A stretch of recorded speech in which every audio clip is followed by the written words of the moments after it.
But yeah, so that brings us to the end of that part of the show. Now, obviously, this is the last episode of this season, and we have to do our team of the season, all our awards, and all that fun stuff. So, Spy, let's all start with the good one, shall we? Yes, please. Premier League Player of the Year. So let me give give bit of a context. When we first started this season, I was giving my predictions, and there's a whole episode out there. So guys, go check it out because I think I was fairly, I wasn't bad, but I think I was close enough. Close enough. So obviously for my champion, I gave Arsenal. I was like, third time is the charm because of how City will be bad this season. I didn't think about Liverpool. And I was kind of close because I was like, City will be bad this season. So this Arsenal's here, but obviously ended up Liverpool. Top four, I had City, Liverpool, and Spurs. I don't know why I said Spurs, really. How wrong I was. Europa, fifth and sixth, I had Villa and United. I mean, come on now. I was kind of close enough. Well, United, I was wrong on that one, but Villa, I hit down on nil. And then Conference League, I had Chelsea. Well, how wrong I was also. Relegation, I had Forest and Southampton. Again, I was really wrong on the first one. Very wrong. But which brings me to my player of the season. Player of the season, I had Declan Rice because I had Arsenal winning it. I had wait. Sorry, just carry on. I'm not wait. I had Declan Rice winning it because I said Arsenal win the league. Yeah. And funny enough, Declan Rice was nominated as one of the players of the season. Obviously, we all know who ended up winning it, and that was Mo Salah. And I said, Mo Salah. I gave myself a cop out. I was like, if Rice doesn't win it, then it's Mo Salah. So I think that was pretty spot on, but that was a cop out, really. But I think we will both agree on our player of the season, Mo Salah. Yes, we can. I don't know that name. I don't know that name you just called before Salah's name, but Declan Rice. I'm so happy that Mamouche scored that goal, so that they cannot go and rig the push cash and give it to him. I'm so happy.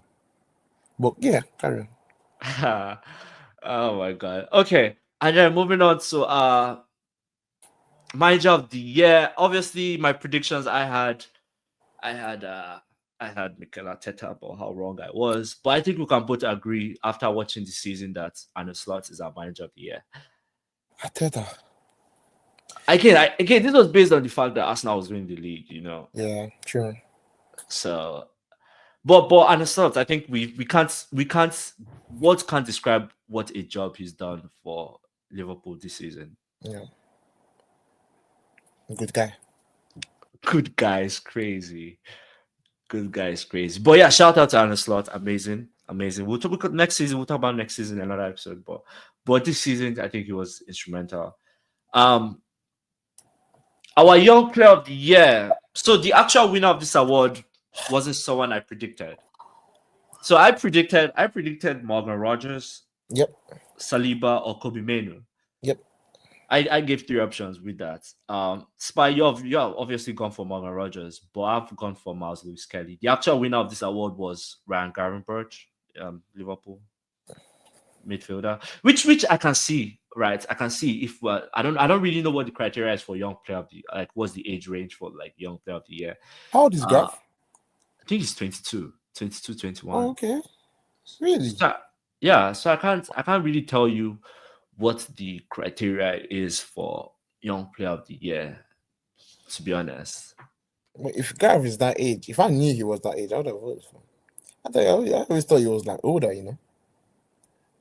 Gav is a young boy. Wow. No, he's actually 23. He's 23. Okay.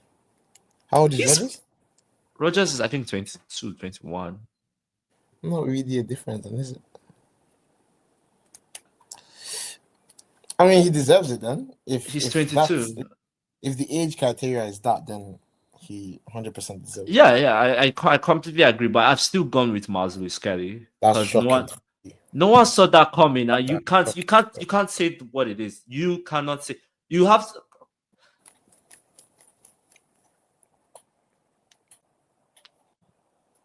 Never in 1,000 years would I agree to that. Nope. And I know how contradictory this might sound when we go to our PL team of the season. I know how this might look and sound. So I'm going to leave that for when we get there. But yeah, I went with Mazu. Kelly went for Morgan Rogers. I think we all agree that Ryan Gravenberch deserved it, the actual winner of it. So And we can all agree that Lewis Kelly never in 1,000 years. But carry on. that's a debate for another day.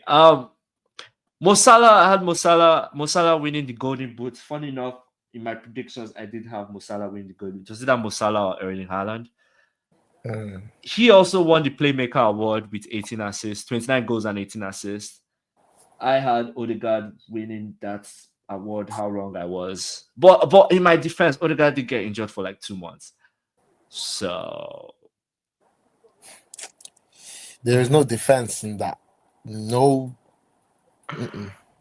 Nah. uh, But please, I like the fanfare that's going on.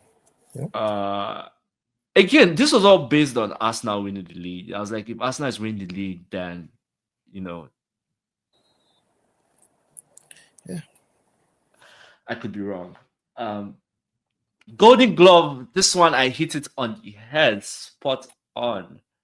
I had David Raya winning it. I was like, well, why not? Arsenal have the best defense in the league. But him and Marcel's ended up tying it for it. So I think I was spot on with this one. We'll give you that.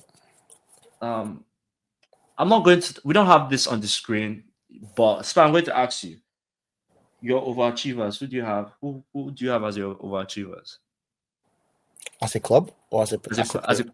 a as a club?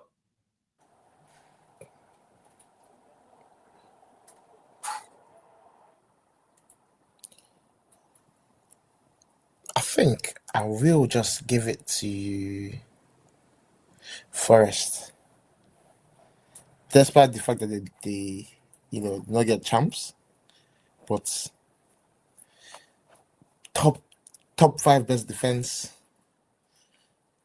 top five best attack. Arguably, Chris Wood is up there. They played football this season. They gave us something to watch. I actually agree there. I had Crystal Palace as my overachievers of the season, which wasn't it's not a bad pick considering the season they've had. But I do for I think when you look at it whole, you could give Forest, you could give Bournemouth. Bournemouth had a storybook season too, so you couldn't go wrong. Underachievers, who do you have? I mean, I think that's kind of obvious to be honest, but Underachievers. I think I'll say Arsenal. Sorry, United. Manchester no, United. Spy. Actually, I think that's a fair.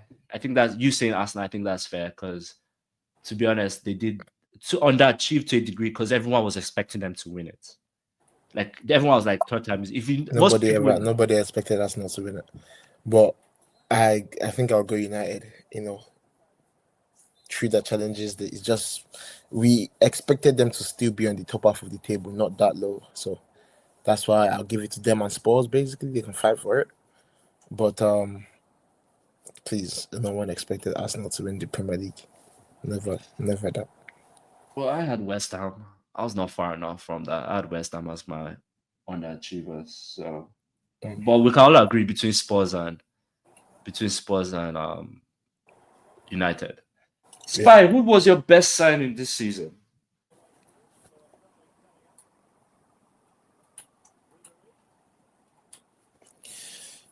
I don't think I have one. I don't think I have one. That's fair. I mean, when I predicted, I had Solanke or Calfury, but I'm kind of missed the mark on that one. I don't. Nah, I don't think I have one. There's no signing that I looked at and stood out. It was all the Prem boys just repeating themselves. Yeah, I mean, I'll probably if I was picking best signing, I'll probably go with the guy in one of these Brighton signings. I think is it Believer? I think that's his name. Believers or right one of them Brighton boys really. I don't think I'll see anyone. That's fair. What signings Worst signings. or what sign in?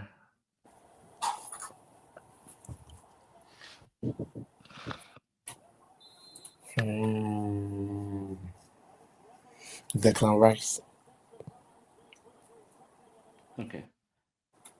I said any player Chelsea signs that is not Pedro Neto. Any signing that Chelsea signed that was not Pedro Neto, I think it was terrible. It was going to be terrible. But no, I actually don't know who the worst signing is because I think maybe Sterling. Sterling wasn't bad, terrible. Sterling, yeah. Sterling was Nah, didn't even terrible. have game time like that. Declan Rice Yeah. too over You the know year. the okay. Yeah. A few episodes back at the start of the new year, I gave some hot takes. I want you to judge me on my hot takes for Chat to me. 2025. What your First takes? one was Ipswich, Everton, Wolves will not get relegated. None of those teams will get relegated. How off out of 10? How off the mark was I? If Ipswich, Everton Everton, or Wolves? Wolves. I think we'll say 1/3. I mean, I think out of 10 you can say that's a solid 6. I didn't miss one. That was a solid You 6 hot missed take. 2. No, we will not get relegated.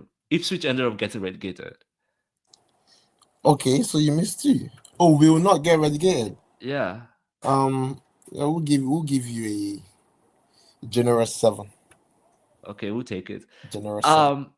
Second one was Spurs will not fire Ange after the season. 10. Sorry. Spurs will fire Ange after the season. 0. Okay, yeah, but this was off the fact that I don't think they would have won the No, Europa even League. if they didn't win it, he was not going to get fired. What do you mean? Finish 17 after losing to Europa League to Manchester He United? was not going to get fired. What? I don't know what money you think that Spurs are producing to be running through managers. But it's not what you think. He was not going to get fired. Okay. Number 3, Manchester United will finish in Conference League position. 10/10. They did. They just got robbed. So, yeah. Last but not least, Arsenal is winning the league. I'm not even reading too deep into that one. So minus 100/10. That because that right there was never going to happen, no matter the circumstance. Never, ever, ever. I see. That's terrible defending.